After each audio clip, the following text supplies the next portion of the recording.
Live Maharashtra, हा तुमची साथ आमची। पनवेल येथील घरांच्या मेंटेनन्स कारवाई विरोधात कामगारांची म्हाडावर तीव्र निदर्शने। अधिकाऱ्यांच्या आश्वासनानंतर अखेर आंदोलन मागे।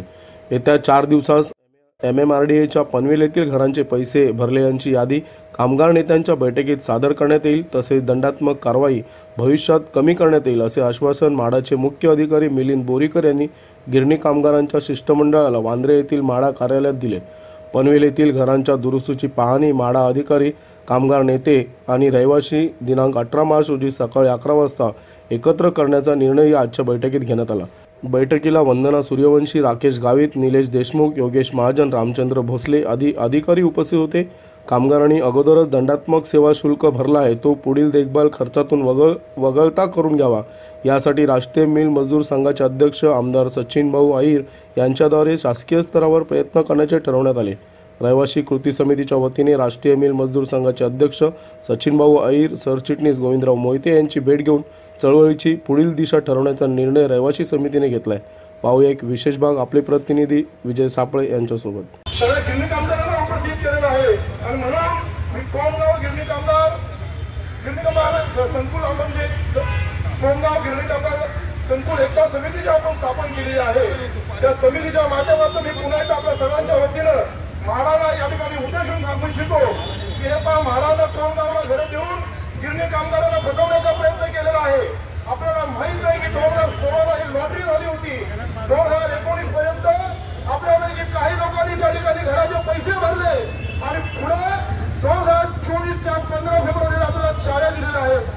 साधारणपणे 4 ते 4.25 वर्ष आमचे पैसे या म्हाडाच्या तिजोरीमध्ये राहिल्यानंतर म्हाडाने आम्हाला चाव्या देऊन केले आहेत। आमचे पैसे 6 लाख रुपये या म्हाडाने आपल्या तिजोरीमध्ये ठेवलेले आहेत आणि आता आम्हाला एक चावी दिले। दुसरीकडे तर म्हणतात की पहिल्यांदा 42,000चा मेंटेनन्स भरा, मग तुम्हाला मी दुसरी चावी देतो। त्याच्याबद्दल आमचं म्हणणं आजही म्हाडाला या ठिकाणी आहे की बंधूंनो, हा गिरणी कामगार बाहेरगावी गेलाय, लपलाय, म्हातारा झालाय, त्याच्या वारसा त्या ठिकाणी त्याच्या हक्काने घर सांभाळताय, कोणाकडे पैसे नसताना बँकेचं लोन घेऊन त्यांनी बँकेचे हप्ते भरताय आणि अशा वेळेला तुम्ही तळाला लावताय की 1 ते 4 वर्ष तुम्ही घर दिलं नाही, लोकांनी बँकेचे 6,000चे हप्ते भरले आणि आज तुम्ही 42,000चा माग केला, मेंटेनन्स घेताय।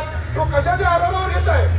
त्याचा आधार तरी काय आहे? 42,000 महिन्याला 3,500 रुपये मेंटेनन्स भरणं एवढं त्या लायकीचं जे घर देखील नाही आहे, हे देखील मी म्हाडा प्रशासनाला त्या ठिकाणी आवर्जून सांगू इच्छितोय। म्हणून आपल्याला माहित नाहीये त्या ठिकाणी भेटलेल्या घर जर भाड्यानं द्यायचं म्हटलं तर त्याला कोणी 5,000 देखील भाडा देणार नाहीये। अशा वेळेला आम्ही 3,500 मेंटेनन्स भरायचं कसं? तुमचा मूळ मेंटेनन्स किती आहे? ज्यावेळेला आम्ही म्हाडाला विचारलं तुमचा मूळ मेंटेनन्स किती आहे, तर आमच्या लक्षामध्ये आलं की 1650चा मूळ मेंटेनन्स आहे आणि काही वेळच्या पोटी ते 1500 ते 1800 रुपये आपल्याकडे घेत आहेत। कशासाठी? आम्ही तुम्हाला सुरुवातीला एवढं सगळं का भरायचं?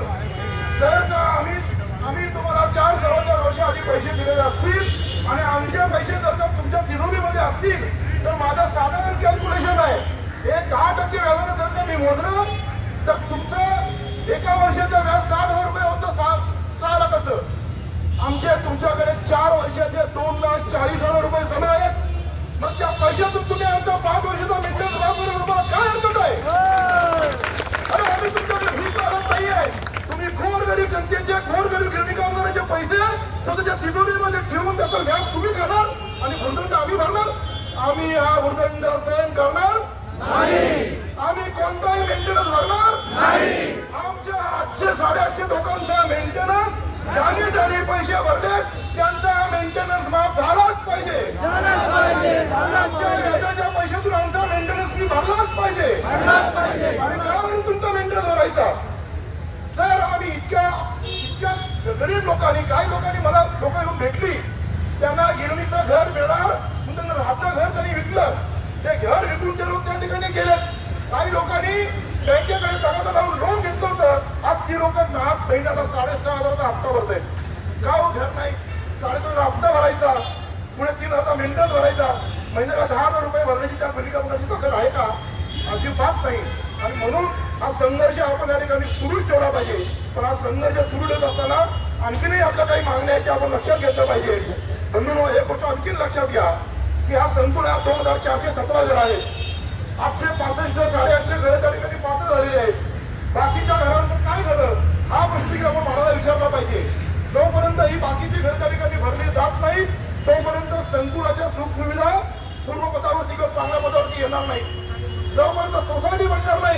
त्या सुखसुविधा लोकांना वापरता येणार नाही, एक एक बिल्डिंगचा मेंटेनन्स आपल्याला करता येणार नाही. 11 बिल्डिंग मध्ये 2417 घरं आहे. ही जर का घरं संपूर्ण बंदी केली तर त्या बिल्डिंगचं मेंटेनन्स महिन्यात आपल्याला परवडू शकेल. आपण त्याला मुक्तम सांभाळू शकतो, तिथे सोसायटी होऊ शकते. आणि म्हणून म्हाडानं आमची अशी मागणी आहे की 2417 पैकी 800 850 घरं जी झाली असतील ती त्यांचं पात्र होतं, त्यांची पात्रता आहे ती वगळून बाकीच्या राहिलेल्या घरांची पात्रता तपासावी. जर ते लोक नसतील तर त्याची लॉटरी काढा, राहिलेल्या गिरणी कामगारांना ती घरं द्या, पण त्या बिल्डिंग त्या इमारती ताबडतोब तुम्ही भरल्या पाहिजे. याचं कारण पुन्हा एकदा सांगतो की आम्ही गेल्या रविवारी त्या ठिकाणी होतो आणि प्रत्येक बिल्डिंग मध्ये फिरलो, प्रत्येक फ्लोरला जाऊन पाहिलं. त्या घरांची इतकी वाईट अवस्था झालेली आहे की म्हाडाचं शासन हे म्हाडाचं प्राधिकरण आम्हाला ठिकाणी फसवण्याचा प्रयत्न करतंय. आमच्या घरात नळ नाही, काही लोकांचे दरवाजे तुटले, काही लोकांच्या ट्यूबलाईट नाही, काहींचे पंखे नाही, काहींची लिफ्टची टाकण्याची गरज आहे. खाली आला तर गटरावरची झाकणं तुटलेली आहे, रस्त्यावर कचरा पडलाय. कोविड मधल्या पेशंटच्या त्या गाद्या चाळून त्याची राख खाली पडलेली आहे. ते उचलायला प्रशासनाला वेळ नाहीये आणि प्रशासन म्हणतं की तुम्ही वेतनकरता मेंटेनन्स भरा आणि चावी घेऊन जाऊन राहा. आम्ही राहू शकतो? तुझ्या साधं पाणी प्यायचं म्हटलं तर बाटली घेण्यासाठी तिथे एखादं दुकान नाही, दूध घ्यायचं म्हटलं तर एक थोडंसं दुकान नाही, गाडीला जायचं म्हटलं तर तिथं गाडीची व्यवस्था नाहीये. रिक्षावाला 100 रुपये घेतो तर तुम्हाला पनवेलवरून कोणत्या दरवाजा देऊन सोडतो. सामान्य गिरणी कामगार एवढा मोठ्या ह्याच्यात जाऊन राहू शकतो का? हे कदापि शक्य नाही आहे. आणि म्हणून माझी म्हाडाला किंबहुना या गिरणी कामगार कृती समितीला माझी विनंती आहे की आपण आपण नेटवर्क लावून धरा. आमची खऱ्या अर्थानं आमची या म्हाडानं फसवणूक केलेली आहे. महाराष्ट्र शासन जे आहे ते आमच्या या गिरणी कामगारांना फसवण्याचा प्रयत्न करते. आमची या फसवणुकीतून सुटका झाली पाहिजे. आम्ही कोणत्याही परिस्थितीमध्ये हा मेंटेनन्स भरणार नाहीये. आम्ही 4 वर्ष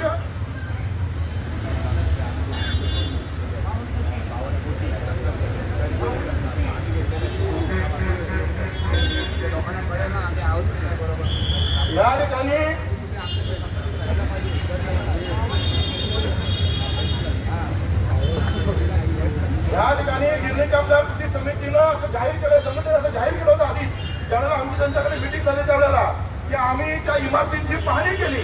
ती पाहणी केल्यानंतर आमच्या लक्षामध्ये असं आलं की तिच्या डागडुजीची नितांत गरज आहे. कारण ते कोविड सेंटर झालं होतं आणि कोविड सेंटरमध्ये तिथे आलेल्या पेशंट नंतर त्याची दुरावस्था झाली होती. ती दुरावस्था दूर करण्यासाठी त्या संघटनेच्या पाठपुराव्याने त्या ठिकाणी 55 कोटीचं टेंडर निघालं होतं, 52 कोटीचं टेंडर निघालं होतं. पण तिथे गेल्यानंतर आम्ही पाहिलं त्या 52 लाख रुपये खर्च करण्याचं आम्हाला दिसत नाहीये. बाकीचे पैसे गेले होते, आम्हाला फसवलेलं आहे. कारण किती अवस्था जर तुम्ही पाहिली तर धुळीचं साम्राज्य आहे, त्या टाकीवरची घाट, आजूबाजूचा परिसर, जर पाणी पिण्याच्या लायकीचं असेल की नसेल. मला वाटतं जर का हे 800 लोक राहायला गेली ना तर हे 800 लाईव्ह महाराष्ट्र, हा तुमची साथ आमची.